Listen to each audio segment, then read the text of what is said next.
Hello and a very good evening, everyone. Thank you so much for spending part of your Friday night with us. Welcome and thank you for joining us on this Health Talk session brought to you by Allianz Malaysia. My name is Julie and I'm delighted to be here with all of you tonight as your moderator for this session.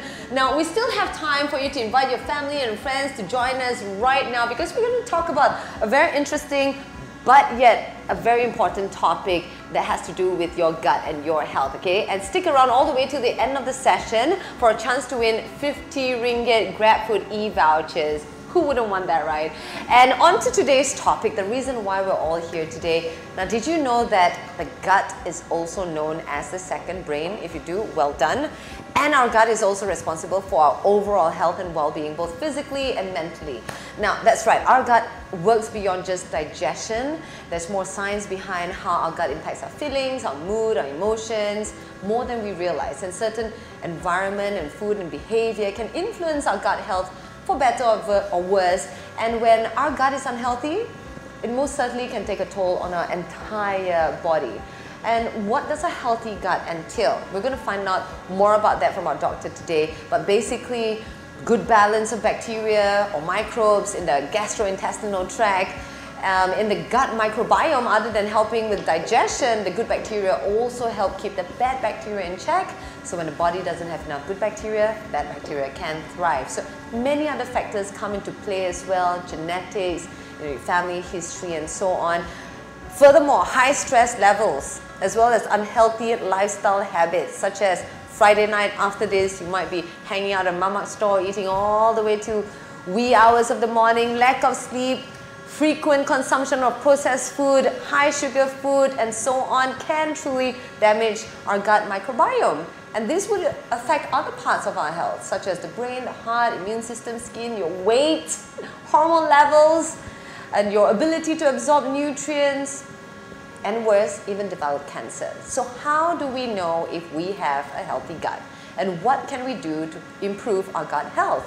That is why today we have invited a very special guest. We have Dr. Prabhjot Sidhu to enlighten us on the topic of loving your gut inside out so that we can learn and better understand about gut health and make informed decisions to improve our overall well-being. Now, just to share with you a brief background about Dr. Prabhjot, he's currently a consultant gastroenterologist, hepatologist and physician at Damansara Medical Center, and he practiced medicine for 19 years in the UK before coming back to Malaysia.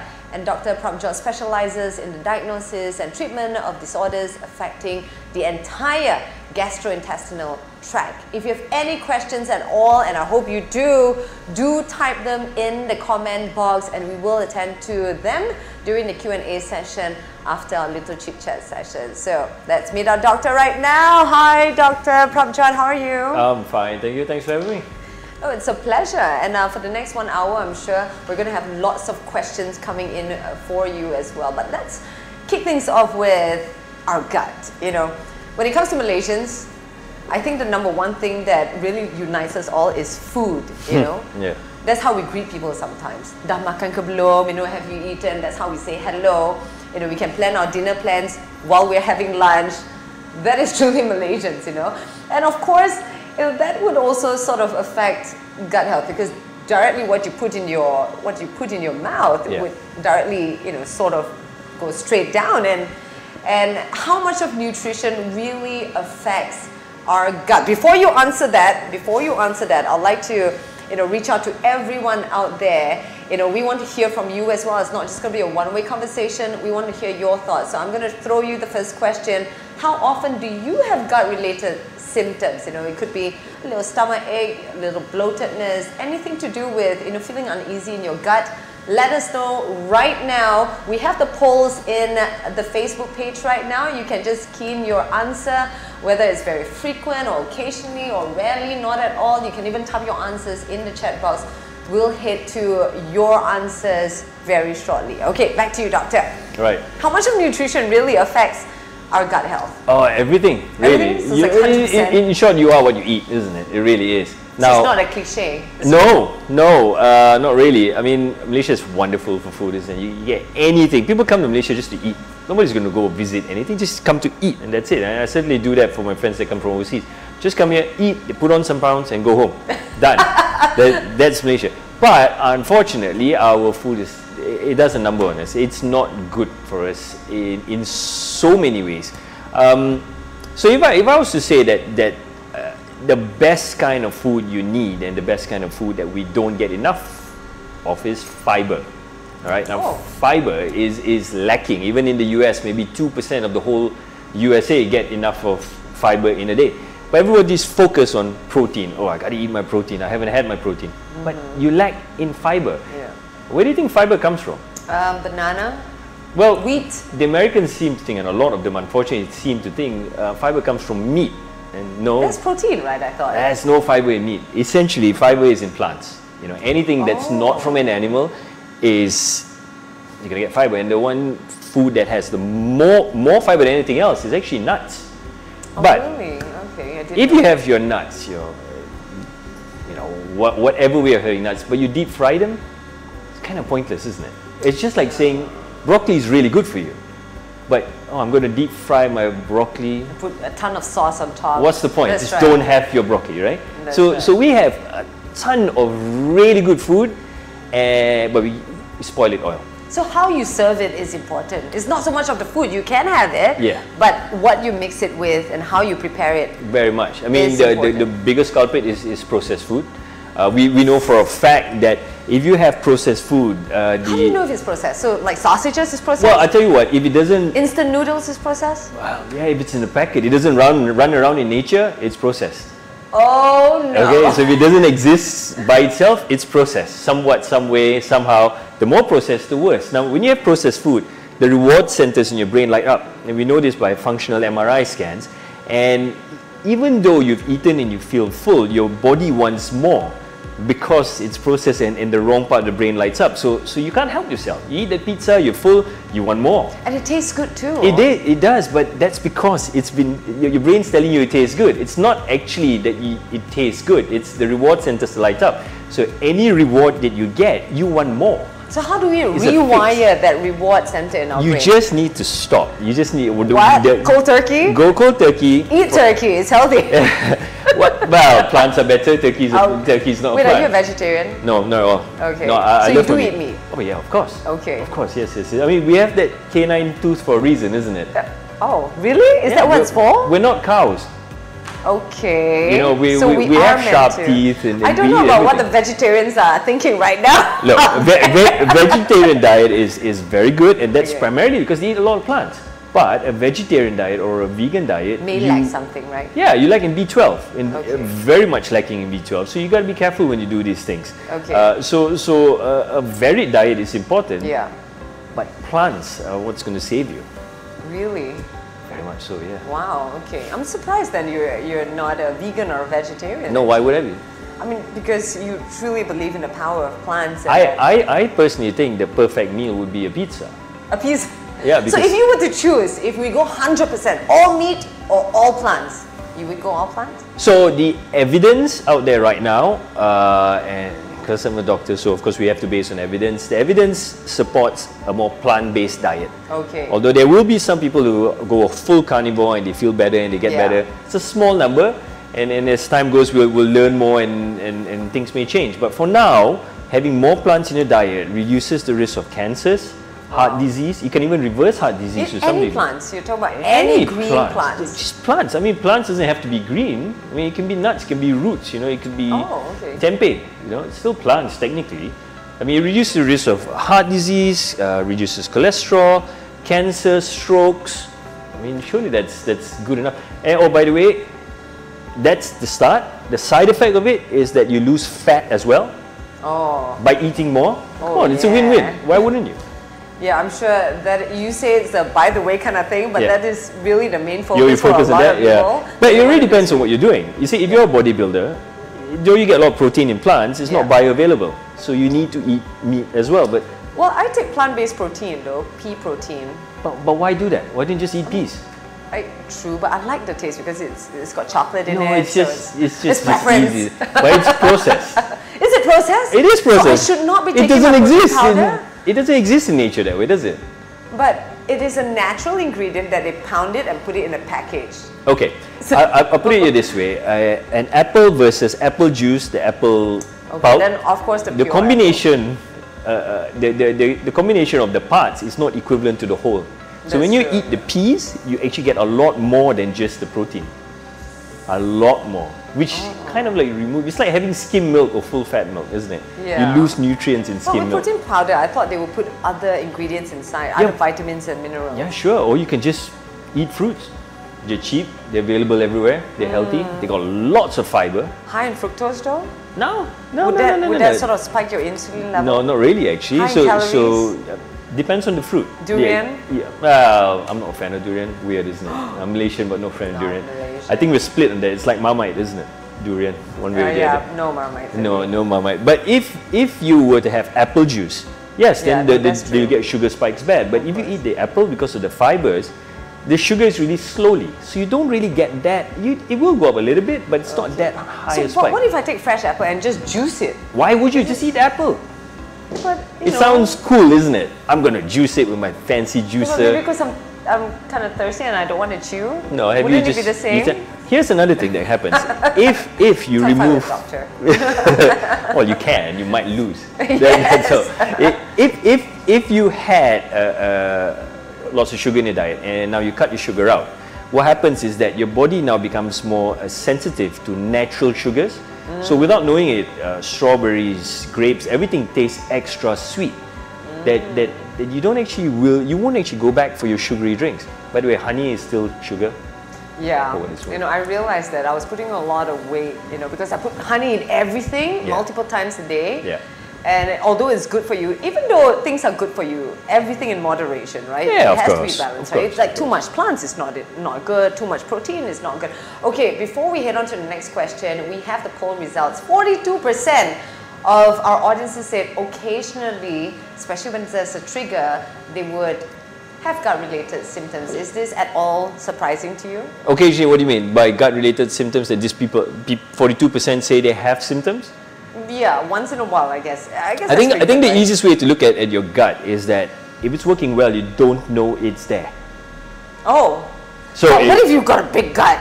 Then you know it's there every day. No, you can see it, but it doesn't talk back to you. It doesn't make noises. So inside it's not. You feel noise. well. Okay. You don't know something's going on, and that's working fine. What if something's brewing inside and you don't even know? Then you will know what's happening. Then you know something doesn't feel right. There will be symptoms. Yeah, most of the time there's symptoms. There's something or another. You see, like somebody with chest pain, they run to the doctor straight away. But when you get stomach pain, you just say, "Oh, I'll just wait it out." Oh, that's wrong, is it? No, that is so true, because earlier on today, I met a friend. Yesterday, he went to a mama and he ate something. Today, bad diarrhea, fever, and instead of going to a doctor, I think a lot of us would just go to a pharmacy and perhaps pick up something, to stop the diarrhea. Yeah. So, is that advisable? How do we know when we should see a doctor like you? I think a gastroenterologist. Maybe people are intimidated to see a doctor who they cannot pronounce their roles. No, isn't it? Well, you can call us poo doctors, I guess. Poo doctors. Yeah, poo. I'm not sure we can say that on screen, but you studied for so many years only to be called.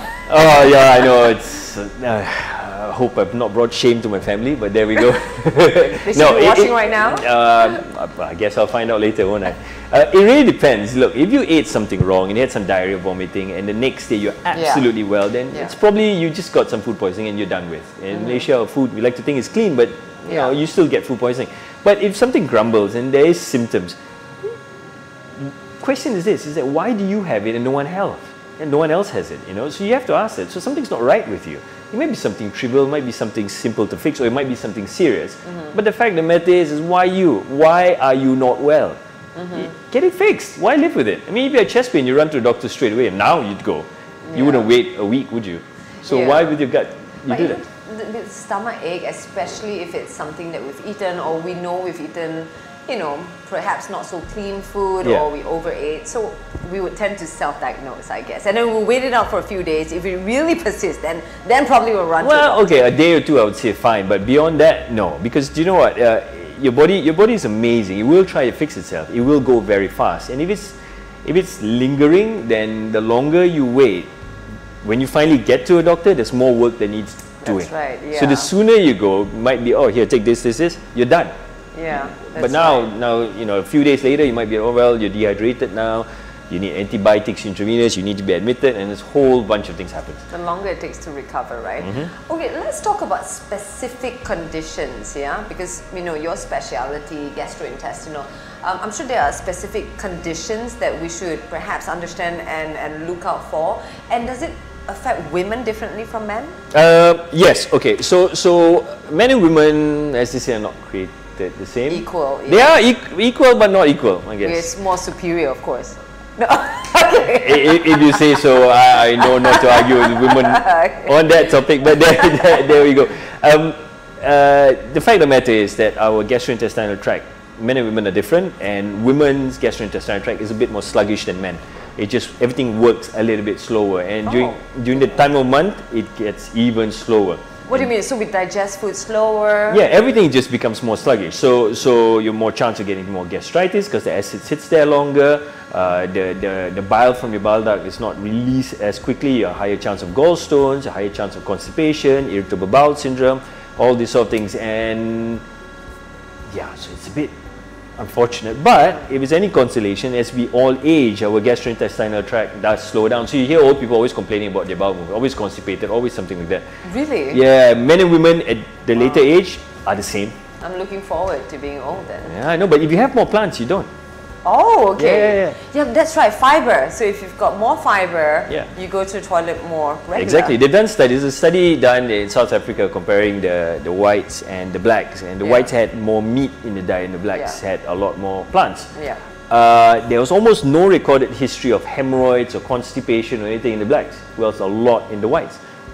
Just a study, but you know how plants can make a significant amount of difference. Yeah, and then there are people who are saying that a lot of the diseases out there in the world now can be cured by plants. Well, the American Heart Society says that you need fiber to save your life, kind of thing for your heart, to protect your heart. Even for colon cancer, the only thing you can actually do to prevent colon cancer or reduce the chances is have more fiber. And lo and behold, where do you get fiber? In plants.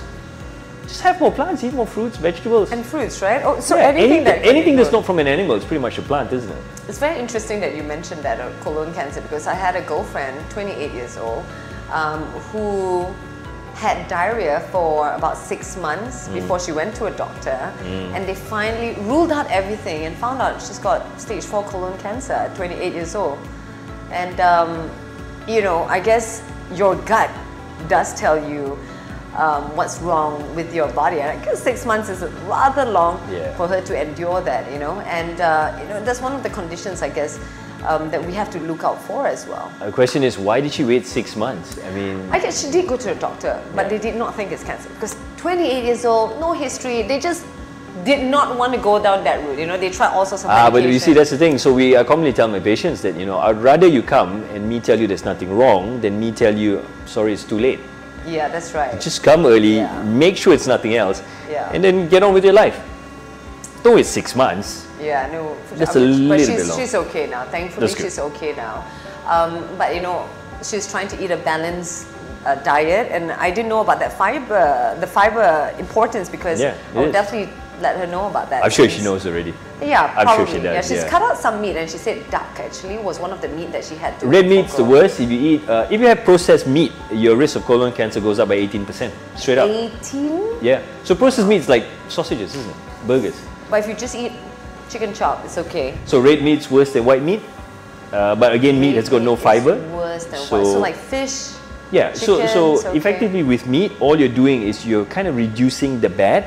But as you reduce the bad, you also want to increase the good, which is in plants. Fiber. Okay. So have your white meat with lots of plants. Yeah. And steam it, not fry it and slather it. Do whatever you want with it. I mean, just get it in your system and you're good. That's right. Because this is fast becoming a cooking show. It is, isn't it? Yeah, it should. Next episode, you know, let's talk about our gut. You know, and many a times people say, oh, you know, you've got to manage your stress, because stress does affect your body, and does it really affect your gut as well? Have you've been stressed before? I'm sure you have. Oh, I'm stressed right now. Why? It's Friday evening. Why are you stressed? Nobody's stressed. Everyone's relaxed. Look, the fact of the matter is that anybody who's stressed would definitely know that you get all the butterflies in your stomach. So butterflies is cute. Is that okay, or is that sort of like hiding some underlying condition? it healthy to have that butterfly? That's okay. That's all right. It's okay? Yeah, it's all right. But what is the medical term for that butterfly? What is I don't think there is. I think... Spasms? I think it's Stomach just a lot more adrenaline running around your body, and that's all. It gives you that like funny something, rush. that kind of stuff. But I completely forget what your question was now. Stress. Yes, stress. So how it works is this: is your brain and your gut is linked. Now, when I say gut, is your whole gastrointestinal tract. It's your gut bacteria. So if you are more stressed, it affects what your gut is doing. So more bad bacteria comes along and less of the good ones. And when your gut bacteria is bad, you get tummy upsets and things like this. When that happens, that also feeds back to your brain, and then increases the risk of anxiety, depression, and things. It's a 90%, 10% pathway, but it's linked. And of course, if anybody's stressed, you produce more gastric acid. Now you get more gastritis. You get more gastritis. You get pain. And then you go, oh, I'm in pain. You get anxiety, depressed because you're not doing the things you want because you can't. And then your gut bacteria gets worse again. Feed back to that. It goes round and round and round. Yeah. So I'm not a psychiatrist, so I can't really fix your brain, but I can fix your gut, and then that might fix your brain. That's right. So it's interesting. It has a trickle effect on it. Yeah, and I thought your body does release some sort of a chemical, right? Some sort of a fight or flight kind of chemical, a bad chemical. To do what? When you are stressed or when you're, angry. Yeah, it's just more adrenaline, for lack of a better term, and you can't run adrenaline for very long. You just collapse. Stress is good to some degree. Everybody should have some degree of stress. It's beneficial for health as a whole. Really? But maintain wise, there's this nice curve that everybody you can look it up on the internet. Stress is good. I thought it's good to be zen all the time. No, there's a peak where it's good, and then it does harm after that. And this applies to every aspect of life, not just food or gut health, just everything. Some stress is necessary. Otherwise, you just sit there and enjoy life and just breeze through nothing life. gets done. Maybe you're just being.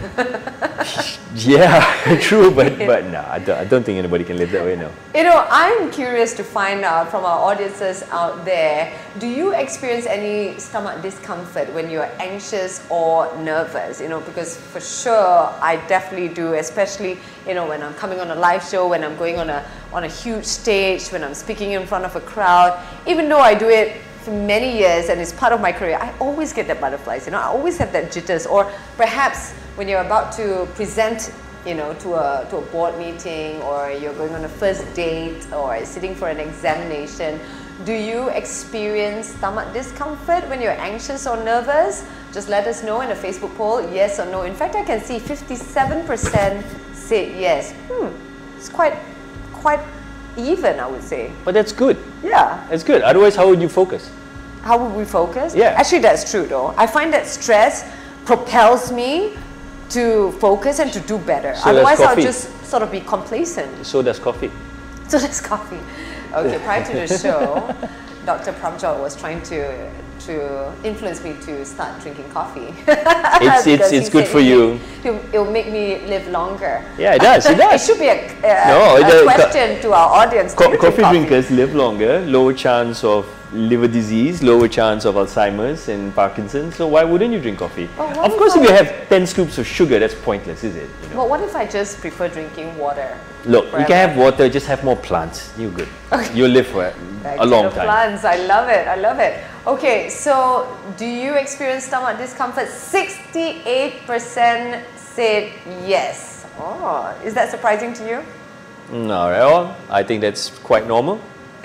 Some of us may have urges as well to, run to the bathroom sometimes. And you've explained it really well why that happens, right? Yeah.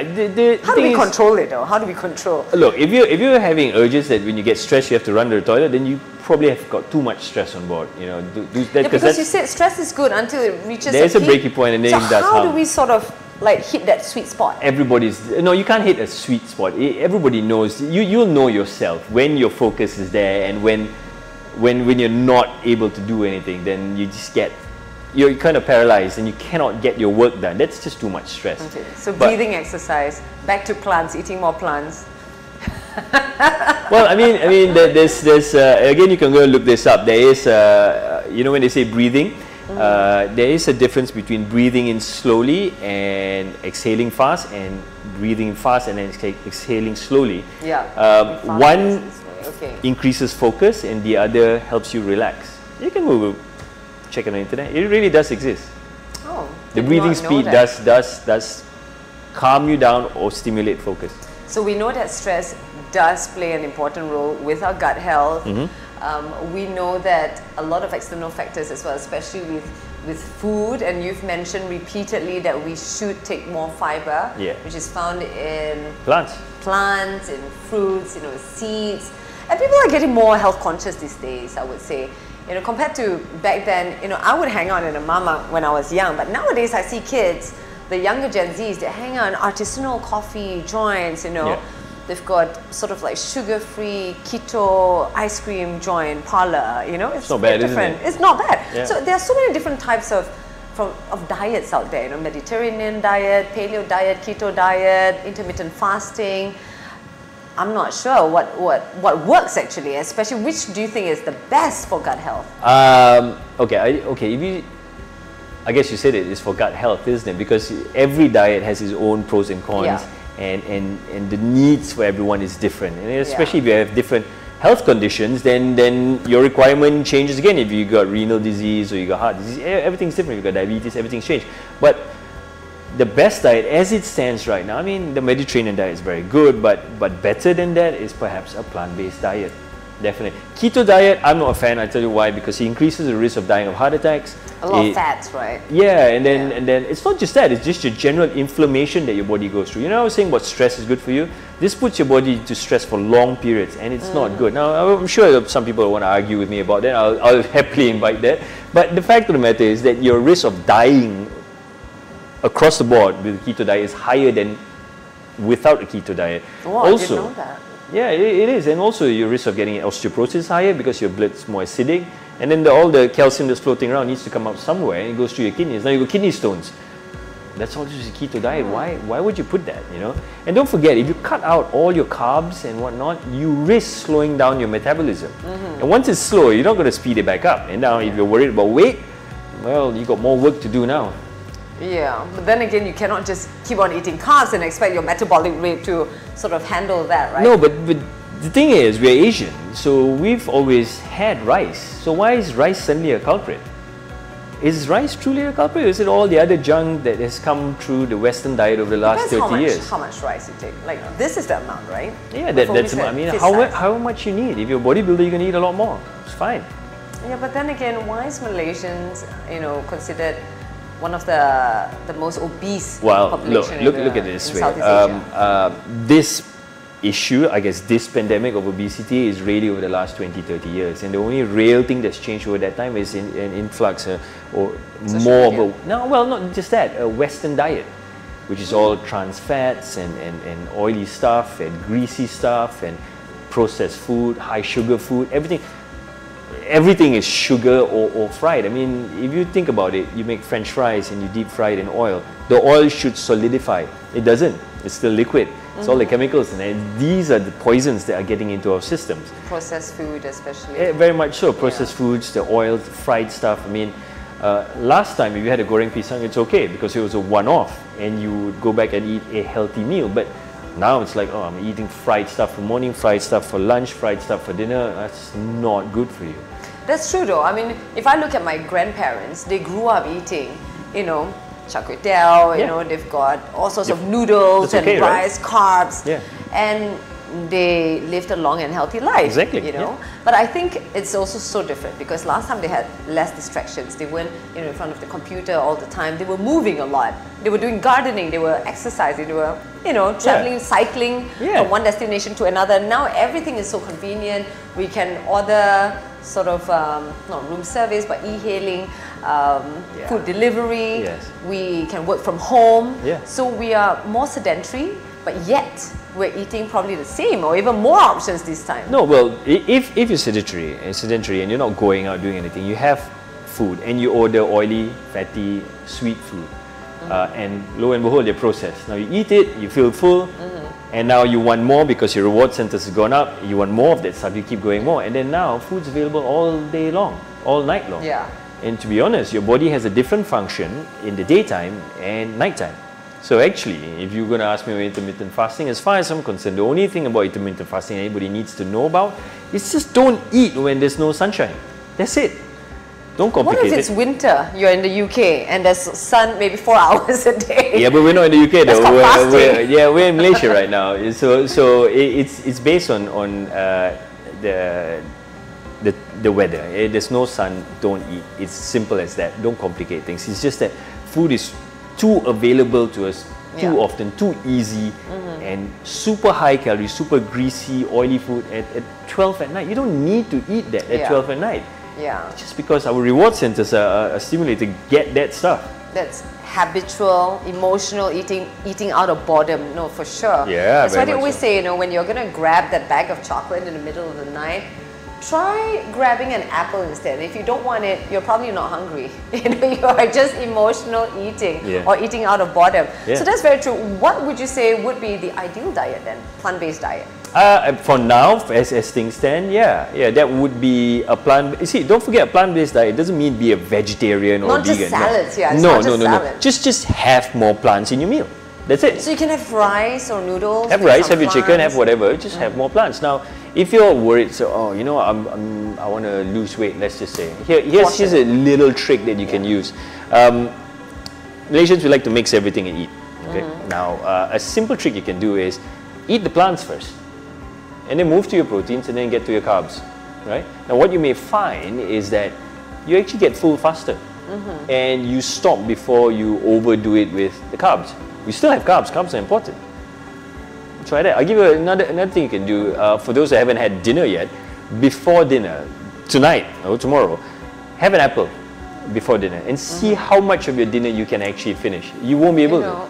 If my dad is watching this right now, he would say, "You see, Julie, I told you so." He always starts dinner with fruits. Yes, it's the way.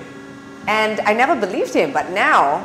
That's you coming from a doctor, I have to believe this now. Is not made up. This is actually based on science and how it works. So sort of fill your stomach with sort of the healthier food. Low calorie, high volume food, which tends to be plants often. A lot of people are worried about the sugar content in fruits though. I mean, obviously you can't eat too much, right? No, well actually you can, because the sugar, or as you know, okay, you can call it sugar for simplicity, but it's in the fruit, in the fibers. And if it's in the fibers, when you eat it, it's going to take time to come out. So that's okay. You're not going to get a sugar spike and your body is not going to freak out. But if you had a sugary drink, that's a different story altogether. Okay. So you can eat dates and you're unlikely to have a big sugar spike. You can have, apples, oranges. It's okay. But if you have apple juice, orange juice, then you're going to get a sugar spike. That's part of the problem. But if you have it as a whole, your total benefit from having the fruit far outweighs any little sugar spike by a long shot. And it also depends what you're trying to achieve, right? Somebody who is trying to achieve weight loss, perhaps. It should never be weight loss, it should always be fat loss. Fat loss? Yeah. Oh, okay. So the scales are your enemy. Okay. Don't stand on the scales. Now, you see, if you look at bones or could be water retention. Yeah, exactly. Women time of the month, everything goes out of control as well. So, I don't have a weighing scale at home. No, I don't think you should. No, nobody should have it. So fat loss. So people who are trying to lose fats. Yeah. Do you think they should cut down on their sugar then and hence fruits? Yeah, I mean, you see, if you compare fat and weight loss on a chart wise, fat loss goes down, weight loss goes up and down. Now, if you catch it on the high, you're going to get depressed and give up, and that's bad. So scales are bad. Yeah. So all these fancy machines to measure your fat percentage, that's good. So the way to approach it is not to cut out any whole foods. It's just to pick a healthier option. Pick whole food, fruits and veg and all these sort of things. But there are two parts to this. You could get rid of the bad things and improve on the good things. Now the bad stuff is usually sugars, oils, animal fats. Not all fats. Avocado is full of fats, and that's okay. But if you like siu yolk, maybe not the best. Char siu probably a bit safer. I say probably. I'm not saying go and have that. Because it's just pure fat, isn't it, really? 70% fat. And then you get rid of the bad stuff, get rid of the processed things, and then you increase the good things, the plants, if you've never tried cooking without oil, it will seem crazy to even think that you can cook without oil, but you can.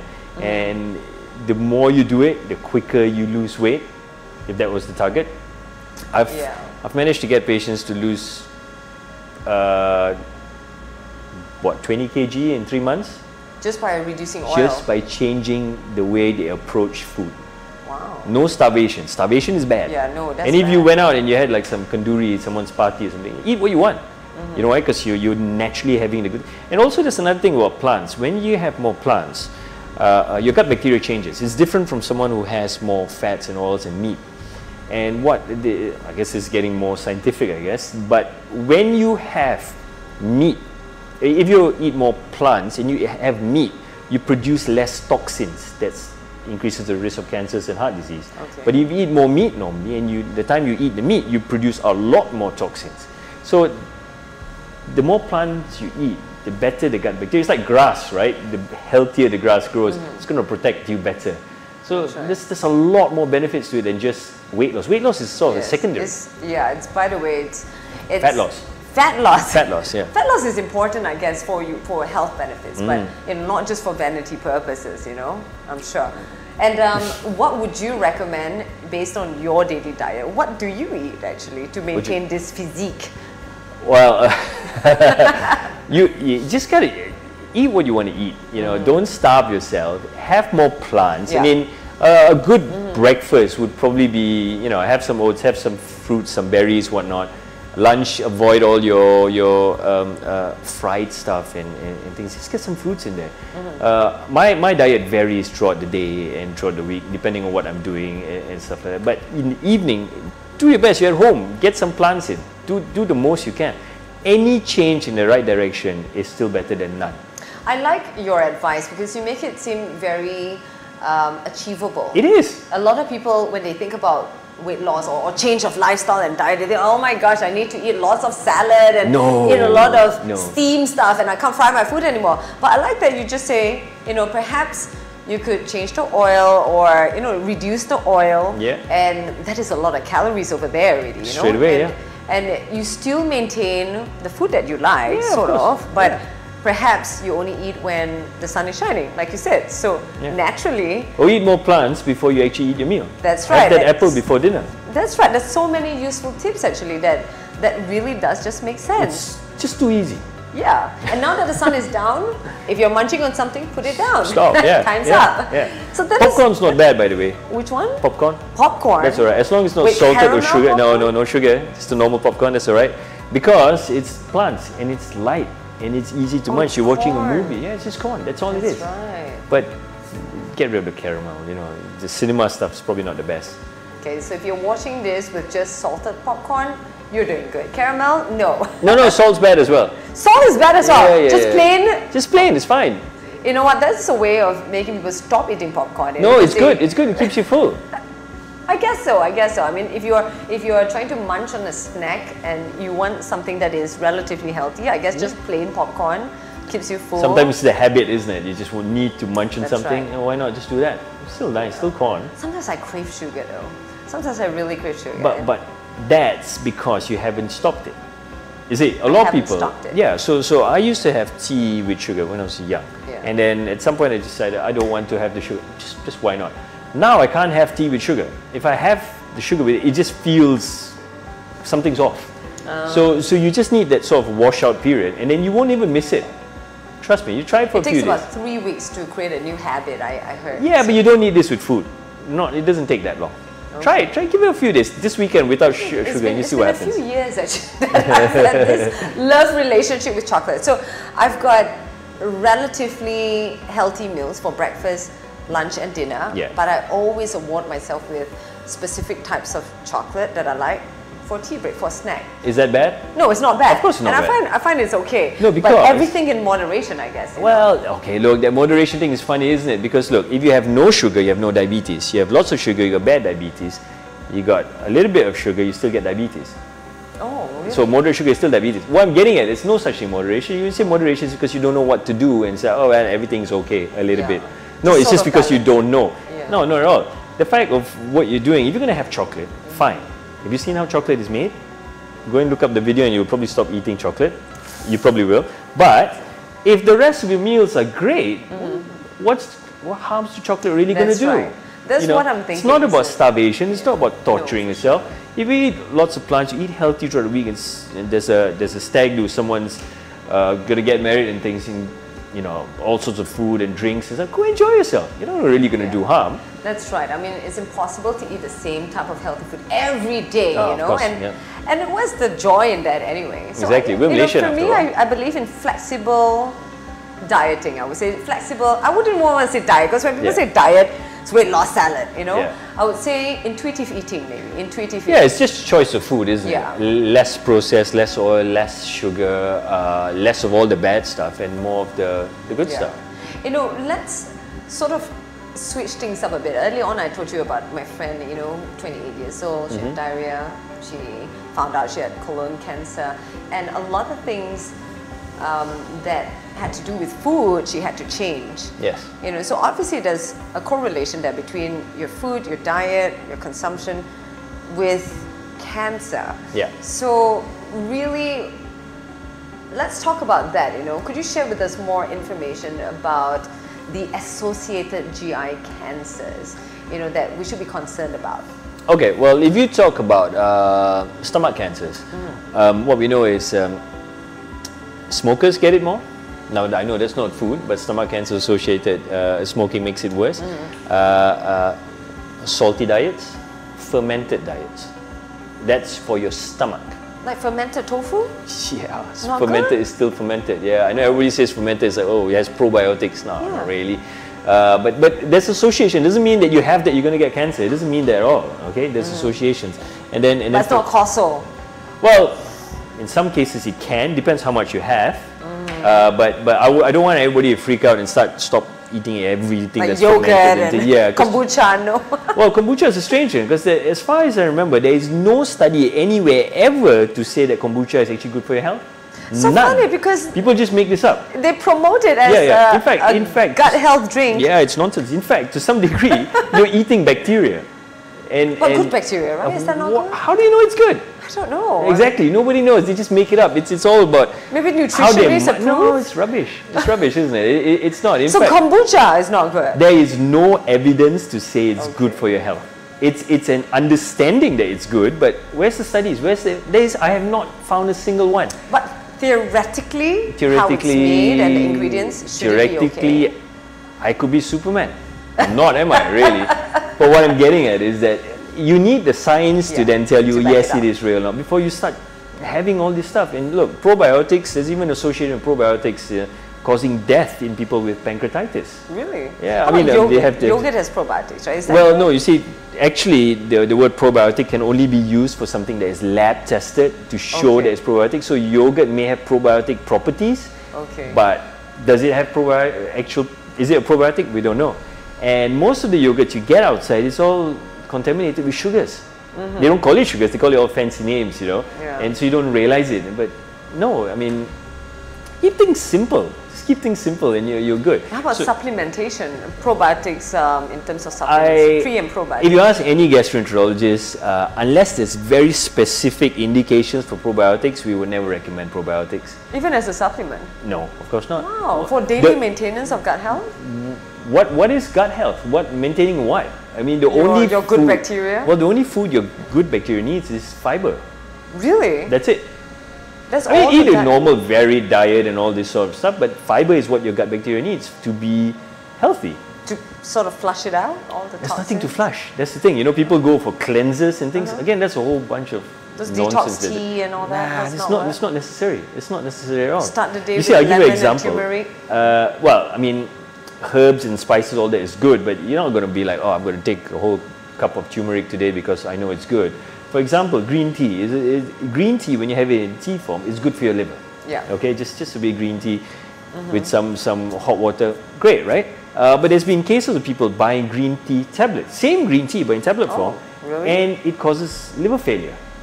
That causes liver failure? Yeah, so the same thing in a higher dose has now killed the liver. Why would it cause? But that's the thing. So nobody knows for sure, but the dosage may be different. So too much of the green tea is now cause harm. So take it in its natural form, in its usual well, form. what we know is that if you have it in, you know, your tea bag, and so the portion of actual green tea is so little, it's good for your liver, associated with liver health, for lack of a better term. But high dosages associated with harm, and that's just tea. So everything you do, you know, if you think it's healthy, then you know, you're not sure, check, ask. Don't.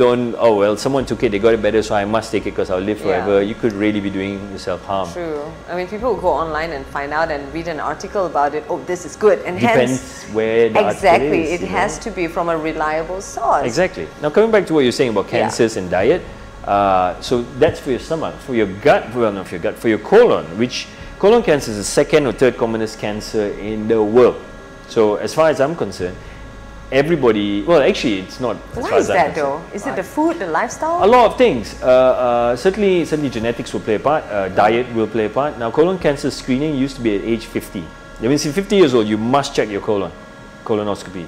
Now it's 45, because younger cancers are, just like you point out, though it's not as common as we like to think, it is increasing in numbers. That's partly to do with our bad diets and things like that. And the bad diets are processed meats, red meats, and smoking is always a culprit in there. Any inflammatory processes, which means being overweight as well, does cause that. And the things that are protective, the only thing that is protective as it stands today is fiber. Weird, isn't it? And we come back to food again. But fiber plants. Yeah, it is. I mean, I'm not some guy who says no, just be a vegetarian. No, not at all. I love my meat. Don't get me wrong. I like it, but the facts are the facts, and these are the studies that have been done all over the world in various different things, and it shows the same thing. So, how to prevent a cancer? I guess two things. For colon cancer, eat more fiber, and secondly, get your colonoscopy at age 45. Definitely get it, especially if you have no symptoms. Okay, so that is what we should be aware about or concerned about in terms of cancers relating to GI? Yeah, stomach cancer is the sixth commonest cancer, colon cancer is the second or third in the world. And here's an interesting fact for you, that almost always colon cancer starts with a polyp, which is like a little growth. And if you had your colonoscopy, you find the polyp, you remove the polyp, lo and behold, no cancer. Now, how often do you get an opportunity to prevent a cancer? You don't really. This screening colonoscopy should be as common as a pap smear or a mammogram. It should be as common as that. But awareness is not very good, especially in Malaysia. Some countries are better than us. So colonoscopy is where they put in sort of like a tube up the... Yep, the backside, yeah. And is that not invasive though, to do it so often? No, it's not often. I said age 45, that's it. So once a year is good enough? No, just once. Okay, some countries recommend just that one time and never again, if it's clear. Some countries would say once every 5 years. Different, but you don't go and ask for it every year. No, of course not. Please don't do that. Why not? I mean, it could grow. The polyps could grow. Yeah, but not it's very unlikely in a year, unless something was missed. It's very unlikely in a year something nasty to come. It can happen, but it's very unlikely. And any test you do has risk. Everything you do has risk. So the risks are so low, but the gains you could get from it, you could prevent a very common cancer. Who do you think is highest risk of colon cancer in Malaysia? That's an interesting question. You're supposed to ask me questions. I'm asking you. Who is the highest at risk? What races? What race? Yeah, we're multicultural here, aren't we? Oh dear. You know, I'm afraid that whatever answer... You probably get it wrong, isn't it? Whatever answer I would give, I don't know. Chinese men. Chinese men? Chinese as a whole, and Chinese men in particular, are highest risk. Why is that? Don't know. Might be genetics, might be diets. Who knows? I'm going to call my dad. You know, if you haven't had a colonoscopy and you're 45 and above, go and get one. It could literally save your life. All right. Something so, literally, I mean, how often do you get to prevent a cancer? It's very rare. And this thing is available to everybody. That's right. If you knew about it, but most people don't. Most people go and have an annual screening and go and get some cancer markers and say, oh, it's all clear, and they post it on social media. And by the way, that's not true either. Cancer markers were made to monitor disease, was never really made to diagnose, though it can help in severe cases. It being negative doesn't mean you're cancer free. It being positive doesn't always equate to having cancer. So should always talk to your doctor. Don't do things by yourself and funny tests and oh look, I'm I mean, the doctors should recommend because we wouldn't know this, right? No, what test you take. we wouldn't tell you to go. And if you came for a screening test, well, I wouldn't say, oh, let's check your cancer markers just for fun. No, I need to know your story. I need to know your background. Is there a risk and things? And then you strategize accordingly. Don't willy-nilly make things up and go just because it's available. No. But I would rather just take all the tests that is possible out there just to be sure. And if you did, it's important for you to know what to make of those results. That if you had diarrhea and you went to the toilet and you had bleeding and your cancer markers are normal, does it mean we forget about everything? Of course not. This is based on your symptoms. The test is always to help how you are clinically. And if you're absolutely well and your cancer markers are slightly raised, what does that mean? Well, it's probably nothing, but now you're already almost duty bound to make sure it's nothing. That's right. So everything you do must have a rhyme and reason to it, not just do it, don't ask, and oh, I'll post it on social media. Hey, look, I'm healthy. You may not be. That's right. I mean, it does give you some sort of peace of mind, especially when you do your medical checkup, you know, and everything is clear. If you've already checked it with a doctor, yes. Yeah. But that I mean, you can't self-diagnose and just say, oh, okay, it's great. But I bet you know a lot of people who do that. They just say, oh, look, it's all normal, nothing's light up, it's all green, not red. Oh, and a lot of people don't even do their yearly test. That's the thing. As long as you listen to your body, and your body does, and the whole gut feeling thing, as long as your body tells you, doesn't give you alarm bells, then you're probably okay, but take the standard precautions, you know, women having their pap smears and everybody should have their colonoscopies. Colonoscopies, right? I'm not saying at the scopes at the top, no, just the bottom ones are sufficient at this moment in time. Just listen to what your body says, you're not sure, ask your doctor. That's right. A lot of people would sort of wait and see first. Let's just wait and see and let's just, you know, it will go away on its own. And then in the end, a few years down the road, they've not done the test. Well, that's the thing, isn't it? So if you had the test and nothing is there, then you get true peace of mind, right? Yeah. If you waited, now it could either be nothing and great. That's right. But if it's something, you just gave it 3, 4, 5 months to get worse. Right. Yeah. And then there's that stress, and then, you know, it releases all that toxins in your gut. Yeah. You're just going to get sicker, and there's more work that needs doing, and you're going to run into trouble. Okay, so, you know, perhaps another telltale sign, besides just listening to our body, something that it's physical and we could actually see and perhaps not touch, something that could be a taboo topic that a lot of people might not want to discuss. But I think it's very important for us to talk about it now because it could potentially point out a potential disease or a ailment in the body. And we're talking about defecation. Poo. Oh, whoa, poo. Okay, Yeah, poo. I was trying to avoid the word. But, say what everybody understands. The dog said poo. Yeah. Let's talk about. Oh, look, you got a nice picture there, isn't it? All the different kinds of poo. There we go. If you're eating your dinner right now, you might want to put it down. As long as you ate your apple first, I think you'll be okay. Okay. You know, don't starve. Right. Okay, so let's talk about poo. Poo color, consistency. What can you tell us about the color? Okay, so normally your poo is brown color, and that's because of breakdown of your red cells, and it's just being squeezed. That's fine. That's quite normal. Let's not bother too much about it. Okay. To very greeny poo could be a sign of gastroenteritis or just having a lot of plants. There's nothing wrong with that, so really. it's actually good. Yeah, to some degree. Yeah. Again, I'm simplifying things very much here. Yeah. Black stool is not right. Okay, black stool could be a sign of bleeding, or just perhaps even having iron tablets. Iron tablets makes your stool black. Okay, but if you were bleeding, it would smell of tar. You know, when they pave the roads, that smell, that means you're having internal bleeding. So if your stool's turned black, this is not something you know. If it happens one time, it's okay, right? No, it's never right. Because why did it happen? Maybe just took iron tablet? Did you?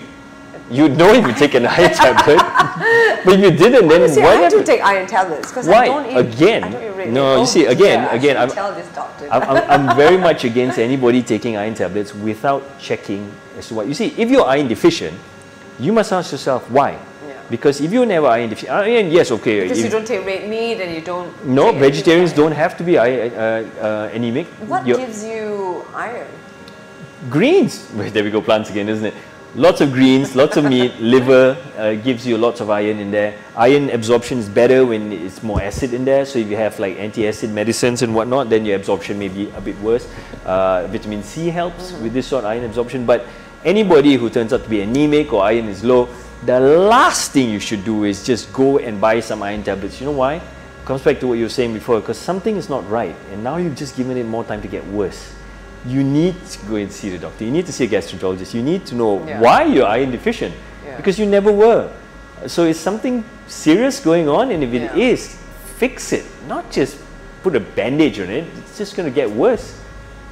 I sort of did a test before, you know, that DNA test, where they sort of test every gene in your body and what food you should eat, what kind of exercise you should do, and what sicknesses you are prone to having based on your genes. And yeah, I think there was an iron deficiency comment over there. Iron deficiency is I think it's down to my diet, actually. No, I think I don't consume no. You see, I'll put it this way.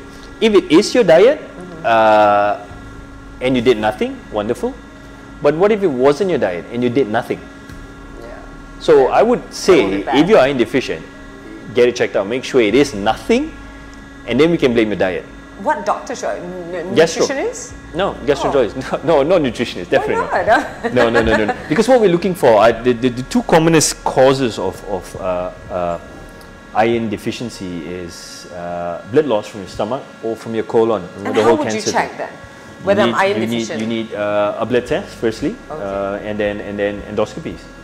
Wow, sounds it's not painful, no at all. The scopes down the top, nowadays we can even do it through the nose. See, this is why a lot of people don't do their checkups. Why? Because it seems scary and invasive. Okay, I'll tell you this way. It's either up or down. Well, okay. So if we talk about the scopes at the top, classically you can go it through the mouth, and it's very uncomfortable. It hits you, makes you have a gag. It's only a 4-minute test, by the way.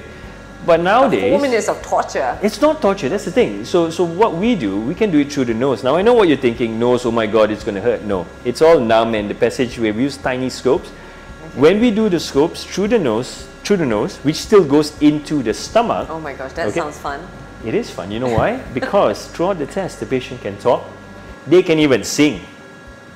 It is that comfortable. Wow. You go and internet search a transnasal endoscopy, and you'll see what I mean. Okay. It is superior. And the thing is that you don't want to have a bad experience, because if you do, then next time when you really need a test, you won't have it of just irrational fear. Don't do that. Okay. There's so many things we can do nowadays that's comfortable. So get yourself checked. Yeah. What else can you tell us about the poo? So black poo is so see bad. a doctor if you have. Oh, definitely. Never downplay that. And you will know if you had iron tablets. Certainly. Red is bright red is often blood. Now, an easy way to remember is that if you were bleeding, the higher up your gastrointestinal tract the blood is coming from, the darker it would be. So black stool might be you're bleeding from your stomach. Bright red stool might be quite low down. It might be a hemorrhoid, might be a polyp, might be anything. But the brighter it is, the lower down it is. So immediately see a doctor as well. Definitely, because it's not supposed to be there, is it? Yeah. I mean, you don't normally have blood in your poo, so why would you ignore it now? Even if it's once. Sometimes that's all the warning sign you get, that one episode. So it's not like it's consistent, right? It can be. People are waiting for a second clue. No, why? I mean, the clue is there. Why would you wait for a second? Blood is not right. Get it checked. You see, a common thing that people always say is, oh, you know. What do we do? Do we take a picture and show the doctor the next day? We don't get it. We see much more disgusting things than that. Seriously. So we should do that, right? Yeah, you should do it. I mean, you'll know. If it's red, just tell us it's red. And unless you ate something really red, I think dragon fruit might color it, or beetroot, but you know if you had beetroot before and things like this. But if something has changed, you do not ignore it. That one episode might be that one chance you get to do something about it. And then your little pale stool over there. Pale stool is... I've never had that. Oh, good. What because is that? It's often a sign of either malabsorption or pancreatitis. Or even cancers of the bile duct, because it's blocking the color from getting out there. So that's not something you want. Or you could have just had a very, very fatty meal, and they often float. Floaty stools is fatty stools. It's fatty stools. Well, it happens once, and you know you had that mee goreng that's really full of fat, and that's probably okay, and the next day it's back to normal, it's fine. But if you're not sure, see your gastroenterologist. There's probably more to your story than just one episode of floaty stools, you know. So, well, thank you for sharing with us, you know, such an interesting topic that we don't get to talk about in public quite often. Nobody does. Nobody does. Nobody wants to. It is I guess, a stinking topic that people try to avoid. Yeah, it's not dinner conversation, is That's it? right. No. And culturally as well, I know we're polite and we try not to bring up such conversations at the dinner table, but you've heard it from the doctor. If you see anything amiss, even if it's just one time, go get it checked. You know, there's no harm just having a chat with your gastroenterologist. Did I pronounce it even right? You got the hang of it. Close enough. Yeah. And even if you can't pronounce it, well, Dr. Prabhjot would be happy to see you. As I said, you know, we much rather tell you it's nothing than tell you it's too late. It's always the case. A peace of mind, you know, which obviously has sort of like a trickle-down effect. You know, you want to sleep well at night and not worry what if. So let's just rule out the what if. Head on to the Q&A questions right now because we have a lot of questions coming in for you, Doc. Let's head into the first question. But before that, before we head into the questions, I just want to give away 10 units of the 50 ringgit Grab Food e-vouchers. Okay, as promised earlier on, we do have this to give away. So this is what's going to happen, okay, before we head on to the Q&A session, because I believe that's going to take some time. We've got a lot of questions coming in. Okay, this is what's going to happen. Get your fingers ready because you've got to type something out. I'm going to ask you a simple question, and the first 10 of you to provide me with the correct answer via the e-form provided in the comment box will be our lucky winner. You can see on your screen right now, you see this QR code, take out your phone, scan this QR code, or just click on the link as you see on your screen or in the comment box. It'll lead you to an e-form page where you can type in the answer, okay? I'm going to ask you one question. You have this one chance to answer as quickly as possible. The first 10 who answers correctly, you are our 50 ringgit Grab e-voucher winner. Are we ready? All right, if you know the answer, type it in right now. How many letters are there in the name Allianz? How many letters are there in the name Allianz? Hurry up! You have to type in your answers right now. Scan the QR code that will lead you to the e-form. Don't type it in the chat box, okay? I need you to fill it in the e-form right now. The link is provided in your screen. And we're going to head to the winners list right after our Q&A session, okay? So stay tuned. We're going to make the announcements very soon. But first, all right, since we have so many questions, let's head to the first question. Okay, let's take a look, Doctor. God, there is a lot of questions, We have one from Irene Lau. Yeah. If I feel a lot of sound in the stomach, what does it mean? Okay, depends what kind of sound. I guess that's normal. So we guess. When is it normal? When is it not? Well, I mean, this is like a whole 1 hour discussion again.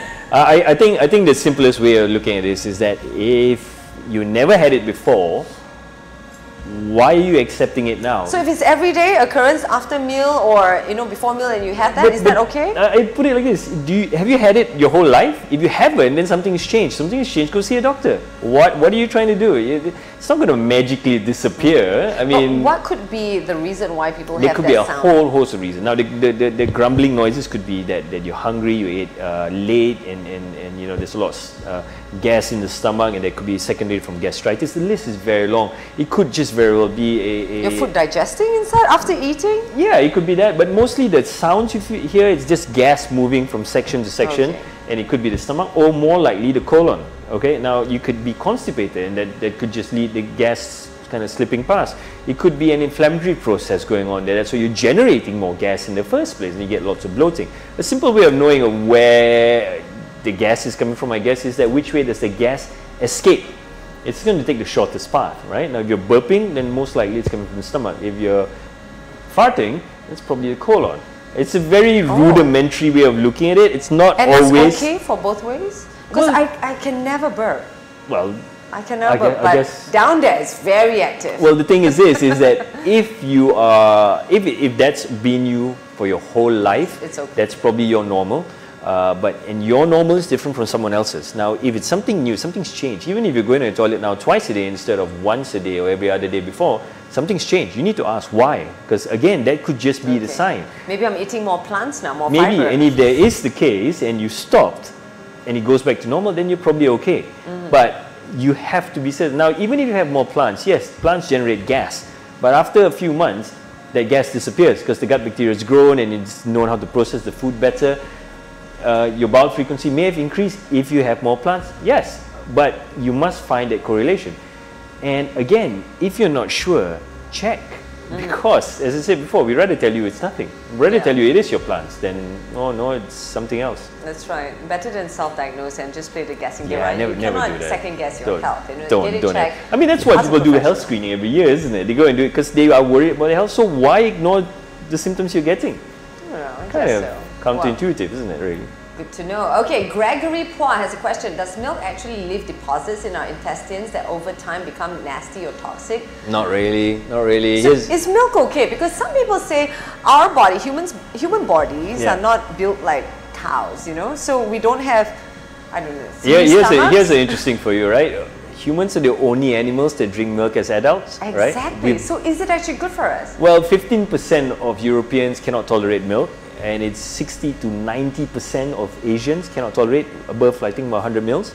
There's nothing wrong with it, but there's a lot of studies coming out now that actually milk that we have now, because it's highly high volumes and things, is actually damaging for our health because of there's a lot of inflammatory processes going on in milk.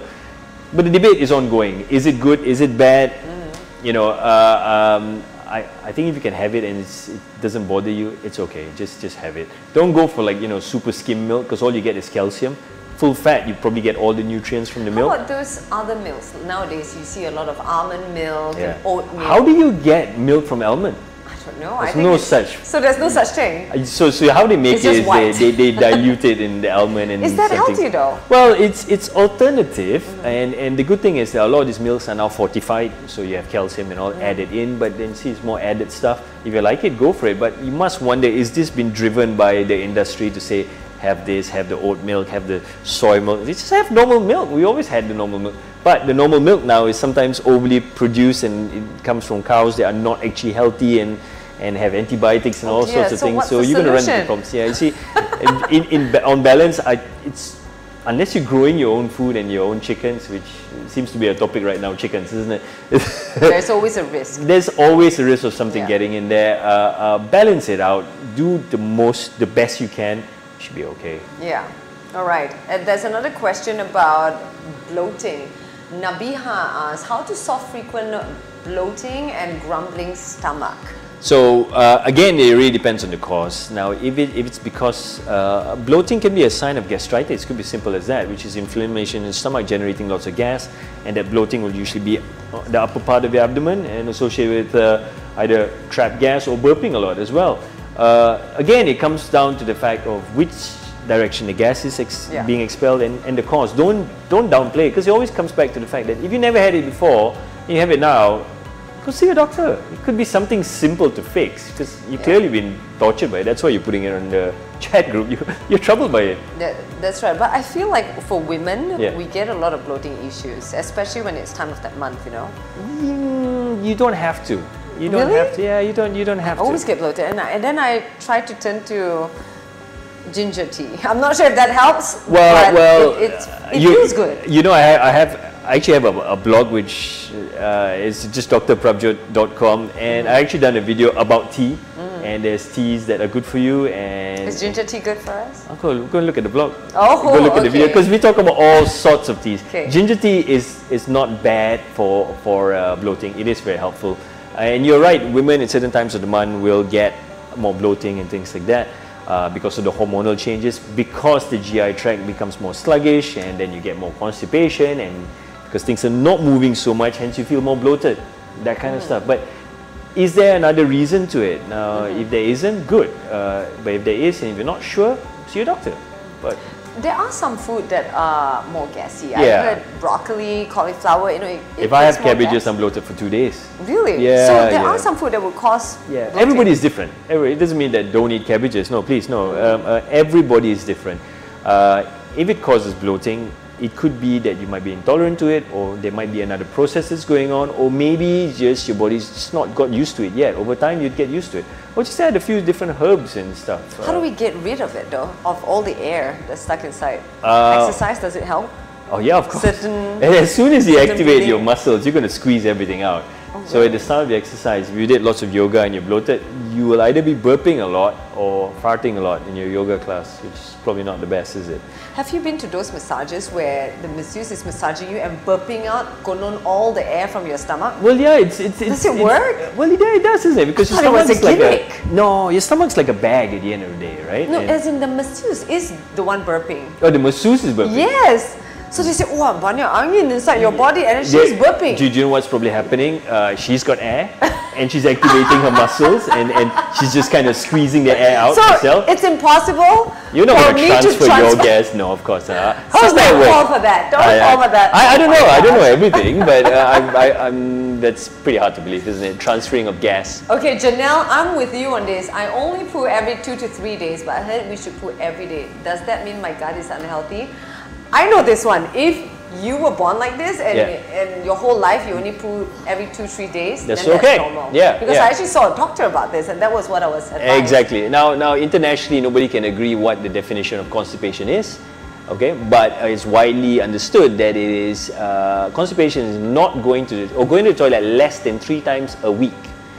Less than 3 times, so that's every 2-3 days. Yeah, but if it's normal for you, that's okay. Okay, so Janelle, if this has been happening throughout your entire life, then it's okay. Probably nothing. Yes, then, probably nothing. Yeah. But if it's just a recent occurrence, change in bowel habit. Change in bowel habit. You something must have happened that yeah, changed exactly. it. Go see Yeah, a doctor. you have to. Yes, don't downplay it. Otherwise, if it's part of your overall life, then don't worry about it. All right, I believe that is our final question. That is the only time that we have left because we want to announce the winners right now. Are you ready to find out who will be walking away with the 50 ringgit e-vouchers? Well, we have the winners list right now. If you see your names on the screen, this means you are our winner. Congratulations! Well done. We have the 10 names with us here. Farihin, Yvonne, Chong Yesai, Janelle, well done, you also wrote the question. Princess Tana Kumar, Your Highness. WF, Carlor Bees, Amelia, Cynthia, Prahalat. All right, well done to all of you and to all of you who participated as well. You know, thank you so much for being a part of this show. Of course, we truly hope that you've had fun, and you know, Doctor, I must say that you are perhaps a very different breed of doctor who could talk about something so serious and a very important part of our body, the gut, but in such a fun and laid-back way.